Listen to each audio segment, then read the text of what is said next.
Vamos a continuar en nuestra serie de los mandamientos y estamos llegando al último mandamiento, que para variar no nos va a tomar una vez nomás. 2 domingos vamos a trabajar en este último mandamiento.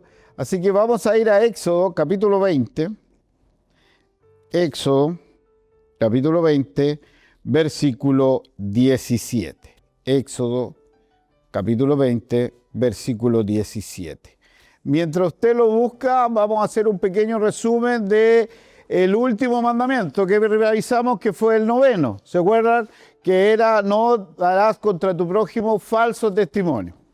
Dijimos que este mandamiento buscaba 2 elementos fundamentales. Uno, cuidar la reputación del hermano. Eso es lo primero. Buscar, cuidar, ser un guarda de la reputación de nuestro hermano. Y en segundo lugar, que fue lo que trabajamos intensamente el domingo anterior, tiene que ver el cuidado o la importancia de ser guardianes de la verdad. El 9 mandamiento nos mandata a no y nos prohíbe toda mentira, falsedad y engaño.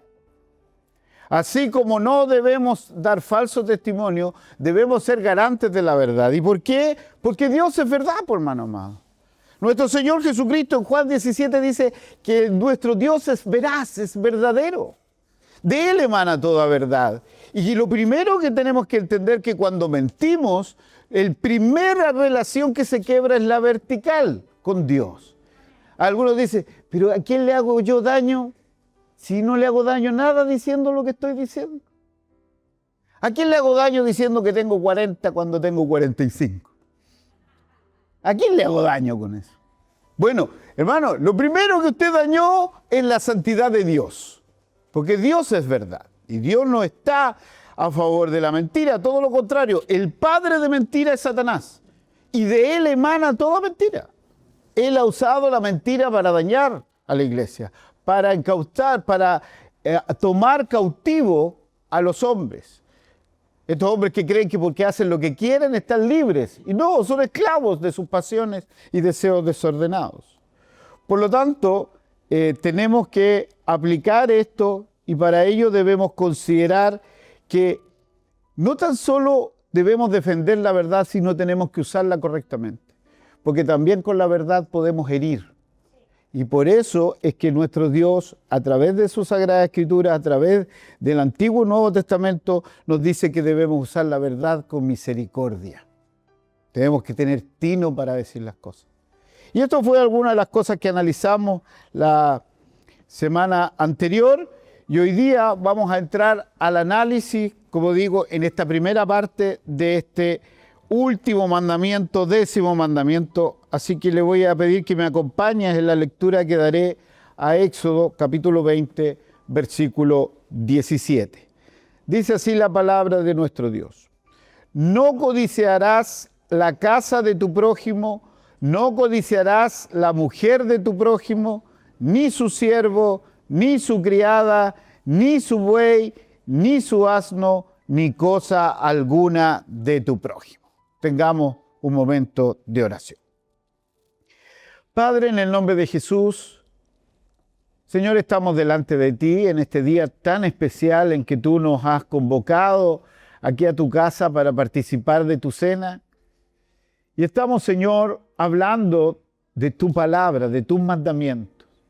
Hemos llegado a este último mandamiento y queremos pedirte, Señor, que tú abras nuestra mente, que tú, Señor, trabajes intensamente en nuestro corazón, porque esto que está puesto aquí es importante para nuestra vida. Necesitamos, Señor, entender en profundidad qué es lo que tú estás prohibiendo y qué es lo que tú estás mandatando a nuestro corazón. Ayúdanos, Señor, a comprenderlo y ayúdanos, Señor, a ponerlo en práctica en nuestra vida. Ten misericordia de los que estamos aquí.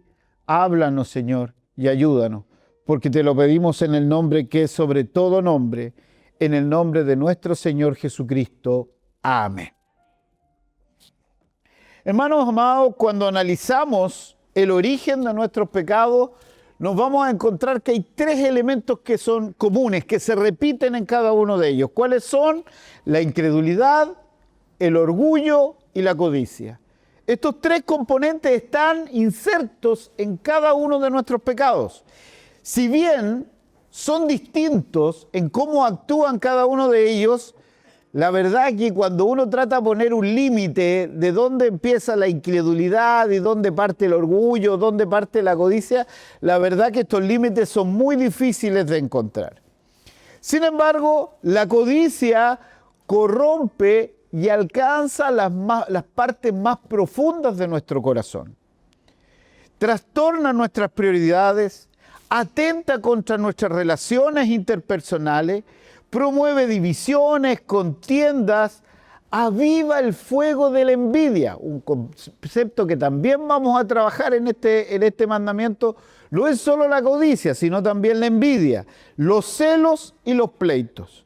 Si nosotros nos vamos a Santiago, porque el apóstol Santiago nos deja muy claro cómo esto atenta y corrompe al ser humano. En el capítulo 4, en los versículos 1 y 2, Santiago pregunta, ¿de dónde vienen las guerras y los pleitos entre vosotros? ¿De dónde vienen sus guerras? ¿Dónde vienen sus problemas? ¿Dónde vienen sus conflictos? ¿No es de vuestras pasiones las cuales combaten en vuestros miembros? Mira cómo dice, codiciáis y no tenéis. Matáis y ardéis de envidia y no podéis alcanzar. Combatís y lucháis, pero no tenéis lo que deseáis porque no pedís. Y sigue continuando, pedís y no recibís porque pides mal, para tus propios deleites. Entonces, hermano amado, la codicia transforma al ser humano en un ser ingrato, en un ser traicionero, envidioso, descontento, impaciente, desconsiderado, egoísta, mentiroso, adúltero, homicida, idólatra. Todo eso va a generar la codicia en el corazón del ser humano. Pero no tan solo eso, apaga el celo y la devoción del creyente. Cuando tus deseos y tus anhelos empiezan a competir por el lugar que solo le pertenece a Dios en tu vida espiritual se empieza a apagar. Tus anhelos y tus deseos comienzan a transformarse en tu Dios. La devoción empieza a disminuir en aquellos que profesan la fe. Anula el creyente su servicio, distorsiona sus prioridades y ahoga su primer amor. Nuestra lectura alternada, que fue Primera de Timoteo capítulo 6, que vamos a apuntar varias veces en este aspecto, en el versículo 10 nos dice, porque raíz de todos los males es el amor al dinero, al cual codiciando alguno, ¿qué dice? Se extraviaron de la fe. Fíjense lo que logra, el daño que logra. La codicia es un monstruo con el que tenemos que luchar todos los días. Y alguno dirá, pero pastor, yo con suerte termino fin de mes, ¿qué voy a codiciar? ¿Cómo? ¿De qué voy a tener codicia? No, hermanos. Si la codicia se disfraza de múltiples formas y entra en nuestro corazón de múltiples tareas, por lo tanto, justamente de la codicia es lo que habla este 10º mandamiento y es lo que vamos a trabajar. En primer lugar, solo vamos a ver algunas cosas hoy día en esta primera parte. ¿Cuál es la esencia de este 10º mandamiento? En forma primaria, el 10º mandamiento prohíbe que codiciemos cualquier cosa que tenga nuestro prójimo. Pero, ¿qué es exactamente la codicia? ¿Será simplemente los deseos desordenados la codicia? ¿O será aquellos deseos malos los que los llevan a la codicia? ¿Podrá todo deseo transformarse en una codicia? ¿Debemos limitar la codicia solo a los malos deseos? ¿Y qué pasa cuando deseamos de todo corazón algo que es lícito, pero empieza a adueñarse de las prioridades de nuestra vida? ¿Qué pasa en ese corazón? Cuando el deseo se convierte en codicia, cuando el deseo quita el contentamiento, hermano amado, que solo debe estar en Jesucristo el Señor, comienza a afectar nuestra vida espiritual.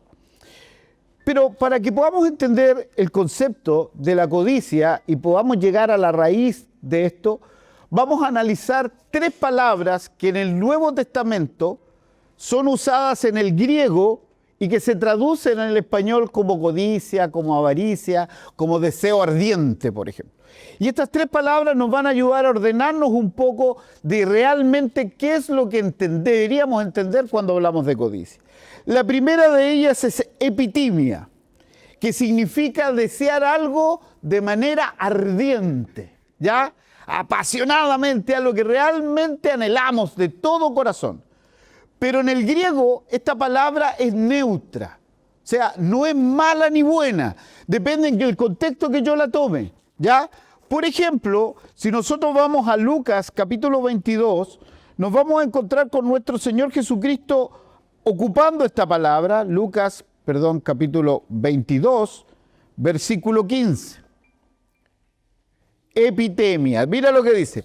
Y les dijo, aquí está hablando nuestro Señor Jesucristo, cuánto he deseado comer con vosotros. Esta es la palabra. Cuánto he anhelado yo comer con vosotros esta Pascua antes que padezca. ¿Se dan cuenta? Aquí, bajo ninguna perspectiva, está hablando de un concepto malo. Nuestro Señor Jesucristo que dice, yo he tenido un ardiente deseo de compartir con ustedes esto.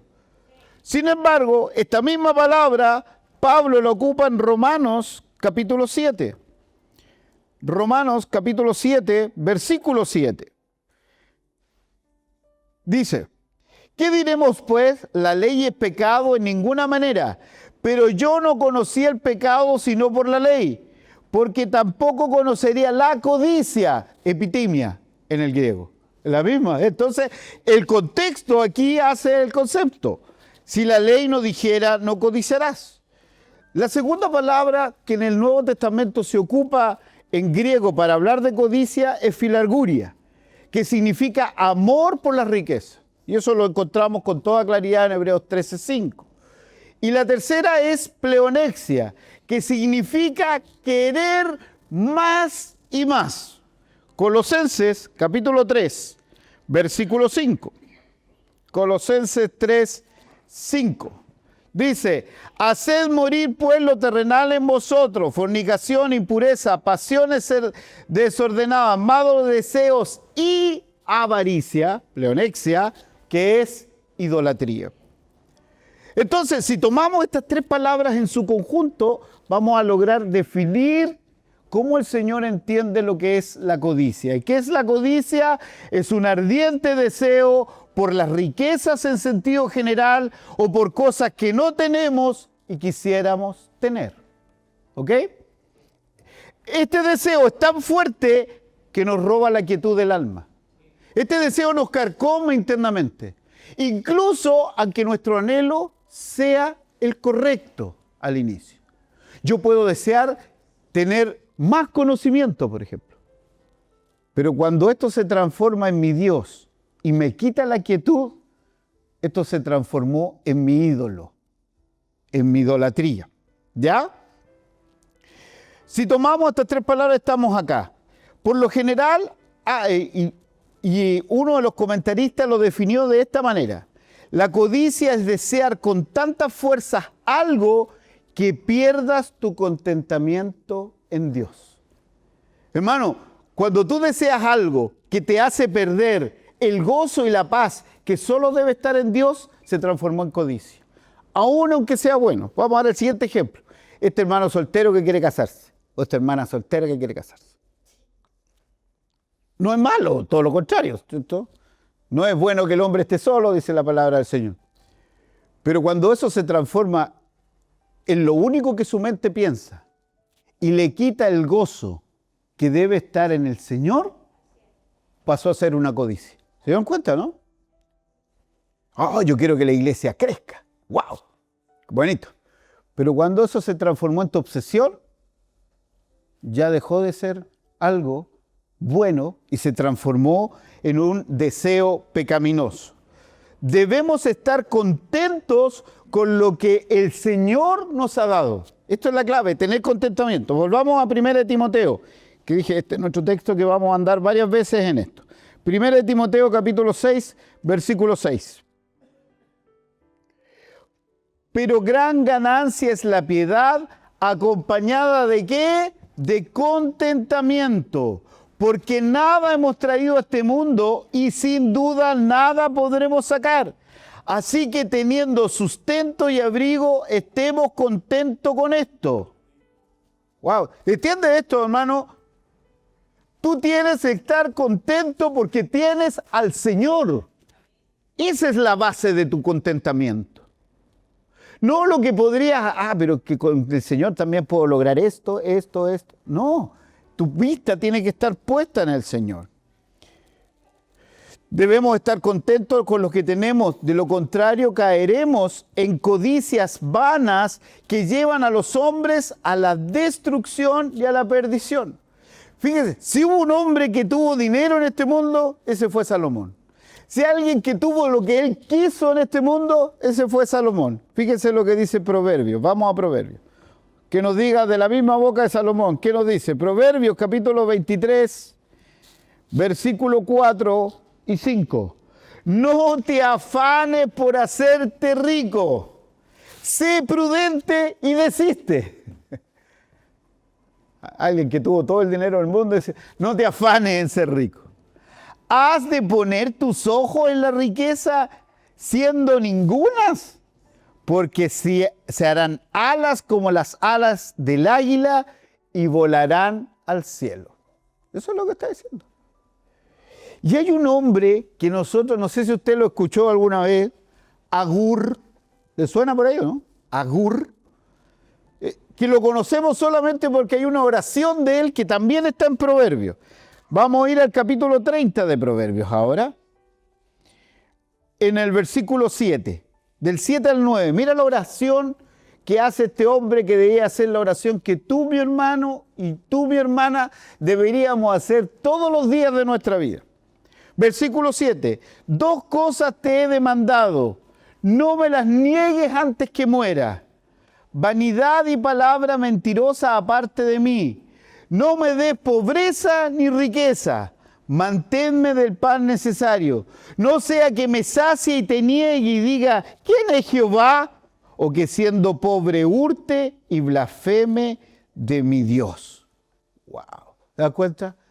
¿Sabes lo que pidió este hombre? No me des ni riquezas ni pobreza. Pues no vaya a ser, hermano, cuando nos empieza a ir bien, empezamos a dejar de depender del Señor. Y también dice, no me des pobreza, no sea que con eso yo te dé vuelta la espalda o quiera blasfemar tu nombre. ¿Ya? Esta es nuestra petición. Jesús dijo que donde está nuestro tesoro, allí también está nuestro corazón. Fíjense que nuestro Señor Jesucristo en el Sermón del Monte dice que no podemos servir a 2 señores. No podemos amar al Señor y a las riquezas. No podemos amarla. Y amarla no significa esto de que yo tenga mucho. Puedo tener muy poco, pero mi corazón está cautivo por las riquezas. Y lo único que quiero es tener más. Y quiero alcanzar eso. Y aún más, empiezo a ir y me duele y produce dolor en mi corazón que otro alcance riqueza y que yo no. De ahí empieza a aparecer la envidia. Entonces, fíjense que cuando Jesús sigue hablando, después llega el afán y la ansiedad. En ese capítulo sigue avanzando, habla de no podemos tener dos señores, y después continúa hablando del afán y la ansiedad. Y fíjense que las cosas por las cuales la gente se afana no son cosas terribles, son cosas básicas. ¿Se dieron cuenta? La morada, la alimentación y el vestuario. Esos 3 elementos que son básicos. Pero incluso estos 3 elementos básicos se pueden transformar en codicia. ¿Por qué? Porque muestra la incredulidad del corazón. Dice, si los aves del cielo, dice, no siembran, no juntan en molino, ¿cómo Dios no los va a poder mantener a ustedes? ¿Cómo las aves las flores del campo, cómo Dios no los va a poder vestir a ustedes? Hermanos, y cuando nosotros queremos codiciar cosas y cuando nuestra fe decae, al final lo que estamos mostrando es incredulidad que Dios pueda darnos lo necesario para vivir. Volvamos a 1 de Timoteo 6. Porque aquí hay un elemento muy importante que dice el apóstol Pablo. 1 de Timoteo 6, 9. porque los que quieren enriquecerse caen en tentación. Fíjense, nos dice el apóstol Pablo, los que buscan la riqueza, mira, ¿existe alguna probabilidad de que puedan caer? No, para él es una certeza. Esto va a pasar. Los que buscan riquezas en cualquier momento van a caer en la tentación. Esto va a pasar sí o sí. Y lazo y muchas codicias necias y dañosas que hunden a los hombres en destrucción y perdición. Hermano, si el hombre pone su mente en las riquezas, va a desviar su camino de Dios y va a caer en destrucción, va a caer en conflicto. La codicia, dice Pablo en Colosenses, es idolatría. Y el codicioso ha puesto las criaturas en el lugar que solo le pertenece al Creador. Su deleite está puesto en las cosas del mundo. Su confianza está puesta en las cosas de este mundo. Pero si ustedes se dan cuenta que el decálogo va a terminar de la misma forma que comenzó. El decálogo al final es un círculo que nos va a llevar hacia el primer mandamiento. ¿Y cuál es el primer mandamiento? No tendrás dioses ajenos delante de mí. Cuando tú te olvidas de esto, cuando Dios deja ser el objeto de tu amor, de tu confianza y de tu deleite, hermano, tú empiezas a caer en cada uno de los otros mandamientos. Nadie debe ocupar el lugar en nuestro corazón que solo pertenece a Dios. Por lo tanto, recuerden esto, si tú quieres no caer del 10º mandamiento, siempre mira al primero. ¿Qué está ocupando el primer lugar en tu corazón? Fíjese cómo parte el Éxodo 20, versículo 1. ¿Cuál es? Yo soy Jehová tu Dios que te sacó de la tierra de Egipto, de casa de servidumbre. ¿Qué nos está diciendo el Señor? Yo te quiero decir esto. Acuérdate, yo te saqué de la esclavitud. Hermano, y eso debe ser suficiente. Hermano, Dios te sacó de la esclavitud del pecado y eso es suficiente. No debe importarnos nada más. ¿Qué pasó con el pueblo de Israel? Salió de la esclavitud, pero inmediatamente se encontró en el desierto. Y le parecía que las casas que tenían en Egipto eran lo máximo, que el alimento que había en Egipto era lo mejor. No había nada mejor que Egipto, querían volver nuevamente. Querían volver a la esclavitud. Y tú y mi hermano y yo, mi hermana, lo único que debe importarnos es que Cristo nos haya sacado del reino de las tinieblas a su luz admirable. La ley está para esto, no para ponernos un yugo y esclavizarnos, sino para darnos libertad. Eso fue lo que el Señor hizo, es hacernos libres del pecado. Si vamos al Salmo 119, no lo vamos a leer completo, no se asuste. Salmo 119, versículo 1 y 2, dice: bienaventurados los perfectos de camino, los que andan en la ley del Señor. Bienaventurados. Hermano, tú cuando andas en la ley del Señor, eres la persona más feliz de este mundo. Bienaventurados los que guardan tus testimonios y con todo el corazón te buscan. Versículo 14. Me he gozado en el camino de tus testimonios más que de toda riqueza. ¿Cuánto cambiaríamos? Un poquito de plata por los testimonios, ¿cierto?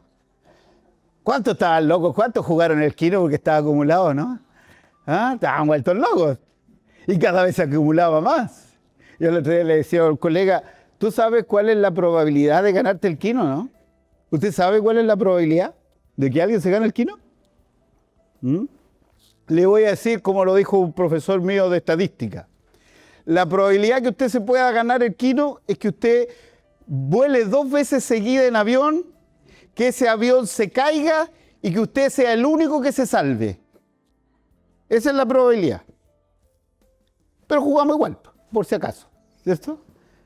Entonces, los testimonios, los mandamientos de Dios para que tengas gozo, para que seas libre, hermano amado, para que puedas vivir según el carácter de Dios y entiendas la santidad de Dios. Hermano, Dios no quiere que sacamos los mandamientos, sino que los pongamos por obra para que entendamos cuál es la santidad de Dios y podamos vivir en gozo con Él. Charles Hoss, comentando el 10º mandamiento, nos dice: no desearás de manera desordenada lo que no tienes, y especialmente lo que le pertenece a tu prójimo. Lo que este mandamiento exige positivamente es contentarnos con lo que Dios nos ha entregado en su providencia. Y la orden negativa de no quejarse o afligirse debido a los tratos de Dios con nosotros, ni envidiar lo que otros tienen. Todas esas cosas están involucradas en esto. Hermano, de ninguna manera esto nos alienta a que seamos perezosos o conformistas. No. Para el budismo, por ejemplo, llegar al nirvana, que este momento amplio, así ya cuando el hombre ya está perfecto, dice el Buda que el hombre perfecto es aquel que no tiene deseos, que ya no desea nada más. No, nosotros tenemos que tener metas, tenemos que fijarnos deseos, pero siempre con el corazón puesto en Jesucristo el Señor. Él es la fuente de nuestro contentamiento. Hermano, el Señor no es nuestra porción. Él nos ha entregado y nada debe ser mejor para nosotros ni más importante que Él en nuestras vidas.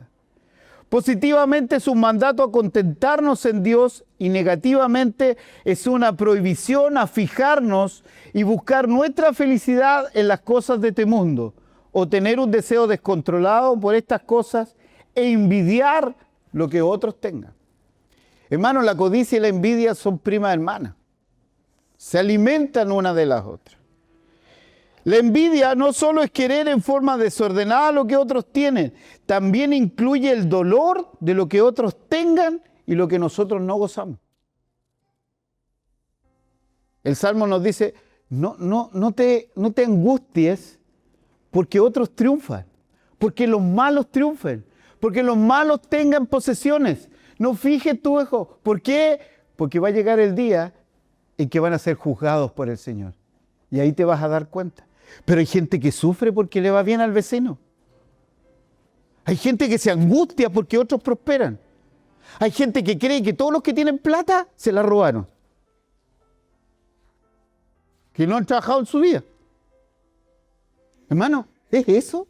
¿Eso es lo que el Señor quiere de nosotros? ¿Eso es?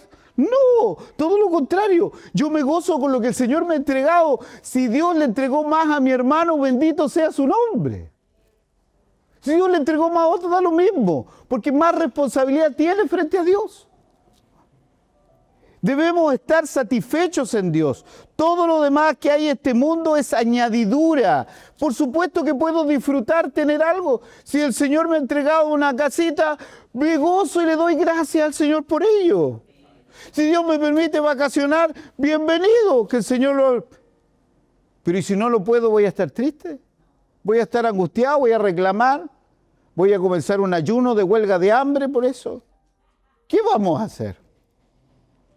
Fíjense el Salmo 16, que es el Salmo que abrió este culto de acción de gracia. El Salmo 16, versículos 5 y 6 nos dice lo siguiente. Jehová es la porción de mi herencia y mi copa.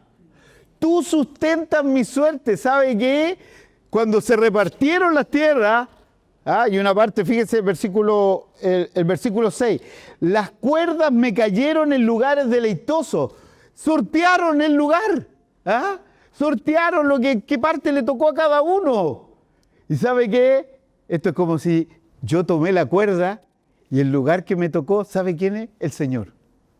Eso está diciendo el salmista. Yo no necesito nada más, no necesito que esta tierra sea más bonita, que este pastito sea más verde, que aquí llegue más sombrita. No, a mí me tocó el Señor y con eso basta. Con eso yo estoy feliz. Con eso mi corazón se deleita porque mi herencia es el Señor. Pero nosotros nos aferramos de estas cosas cuando no nos vamos a llevar nada de aquí. Si nuestra herencia está allá en los cielos. Por eso es que, ¿se acuerdan de la historia del joven rico? Este joven que venía angustiado por saber cómo podía heredar la vida eterna. Que él sabía que había una vida eterna, sabía que había una vida y quería saber qué es lo que tenía que hacer. Y nuestro Señor Jesucristo lo confronta justamente con lo que había en su corazón. ¿Ya? Y le dice, tienes que vender todo lo que tienes. Tienes que regalar todo lo que tienes y dárselo a los pobres. Lo que le está diciendo en términos puntuales a este joven, yo soy lo único que tú necesitas. Yo soy lo único que tú necesitas. Tu único contentamiento debo ser yo, no tu dinero, no tu fama, no tu prestigio, porque Lucas no solo nos dice que el hombre era rico, sino que además era un joven influyente, joven que tenía un cargo, un puesto. Como decía el comentarista de Lucas que leí, este joven era el yerno que todo suegro quería. Tenía plata, tenía poder y tenía prestigio. Pero tenía que dejar todo esto para entender que lo único que necesitaba era Jesús. Por lo tanto, te pregunto para ti, mi hermano, ¿es Jesús lo único que necesitas? ¿Es Jesús lo único que satisface tu alma? Aquel que no tiene a Cristo, hermano, no tiene nada. No importa lo abultado que sea su cuenta corriente, no importa el número de propiedades que estén a su nombre, no importa cuánta fama tema ni cuánta gente anda alrededor de ellos. Si no tiene a Cristo, no tiene nada. Fíjese lo que dice Eclesiastés. Vamos a Eclesiastés. Capítulo 5, versículo 10. El que ama el dinero no se saciará de dinero. El que ama el mucho tener no sacará fruto. También esto es vanidad, dice Salomón. ¿Sabe por qué? Porque el que ama el dinero nunca quedará satisfecho con el dinero. ¿Se acuerda de ese rico insensato de que hablaba nuestro Señor Jesucristo? Que dijo, voy a derribar mi granero, voy a ampliarlo y una vez que ya los tenga llenos, ya que los agrandé, los tenga llenos, ahora me voy a gozar. Y ese le dice, insensato, ahora vienen a pedir tu alma, ¿de quién va a ser? ¿Y cómo termina Mateo 16, 26? ¿Qué le sirve al hombre ganar todo si al final pierde su alma? Mi hermano, mi hermana querida, tu alma pide a gritos ser satisfecha. Pero esa satisfacción nunca la vas a lograr en cosas de este mundo. ¿Te has preguntado que cuando tú logras un éxito y te alegras, rápidamente se desvanece esa alegría? Cuando tú tienes un logro profesional, un logro familiar, lo que sea, por supuesto que hay gozo, pero rápidamente se pierde ese gozo. Porque lo único permanente, lo único que necesitamos para tener satisfacción en esta vida es Jesucristo el Señor y todo lo que venga de Él. Hermanos, entre el hombre y Dios hay una barrera infranqueable a causa de nuestro pecado, porque somos transgresores y hemos violado innumerables veces su ley. Y hermanos, piensa en este momento, ¿cuántas veces hemos violado este mandamiento? Porque hay algo en nuestro corazón que es superior a Jesucristo. Porque hay algo que ocupa nuestro corazón que ha sido mayor que el anhelo que tiene que ver por Cristo el Señor y por nuestro Señor, por Dios Padre. Por lo tanto, nosotros debemos luchar contra esto y saber que hay respuesta en el Evangelio. ¿Y cuál es la respuesta en el Evangelio? Que Jesucristo vino a pagar por nuestros pecados. Pablo en Romanos capítulo 7 nos dice que él no hubiese entendido el pecado a no ser que la Sagrada Escritura, vamos a Romanos 7, capítulo 7, versículo 7, dice. ¿Qué pues diremos? ¿La ley es pecado? De ninguna manera. Pero yo no conocía el pecado sino por la ley, porque tampoco conocería la codicia si la ley no dijera no codiciarás. Y da cuenta que ocupó no otro. No dijo no matarás, no dijo no hurtarás, no dirás contra tu prójimo. No, se fue directo. No codiciarás. Hermano amado, la palabra de Dios tiene que iluminar nuestro corazón y mostrarnos que somos deudores, que le hemos fallado, que hemos transgredido esto. Por lo tanto, quiero preguntarte, ¿dónde estás tú, mi hermano, mi hermana querida, a la luz de lo que hemos visto hoy?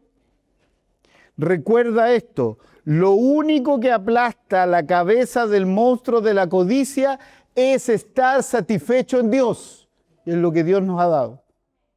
En tenerlo a Él como Padre, en estar tranquilo con sus cuidados y en sus promesas. Dejar que Él se llene nuestro corazón. Cuando llenamos nuestro corazón de afán o ansiedad por las cosas de este mundo, ¿sabe qué? Perdemos nuestro contentamiento en Dios. La pregunta es, ¿lo que hay hoy día en tu corazón glorifica a Dios? ¿Muestra realmente que Dios es lo único que tú necesitas? Dios nos ayude a tener contentamiento en Él y que sea Él lo único que nuestras almas necesiten. Amén. Que el Señor nos bendiga. Oremos. Padre, en el nombre de Jesús, Señor, te damos gracias una vez más por tu palabra. Y cada vez que nos encontramos con ella, Señor, nuevamente nos damos cuenta que te hemos fallado. Nuevamente nos damos cuenta que no eres lo primero en nuestra vida. Que hay muchas cosas que, aunque parecían buenas, se han transformado en nuestro ídolo. Y queremos pedirte perdón por ello. Señor, que solo seas tú nuestro contentamiento. Que nos podamos gozar, Señor, como el salmista, que hay delicias a tu diestra para siempre. Padre, tú eres nuestra herencia. No importa si en el cielo hay calles de oro, si las murallas tienen piedras preciosas, no nos importa. Lo único importante es que en el cielo vamos a estar contigo para siempre. Tú eres nuestra herencia. Y te queremos pedir, Señor, que tú coloques eso en nuestro corazón. Bendícenos, Señor, y acompáñanos. En el nombre de nuestro Señor Jesucristo. Amén.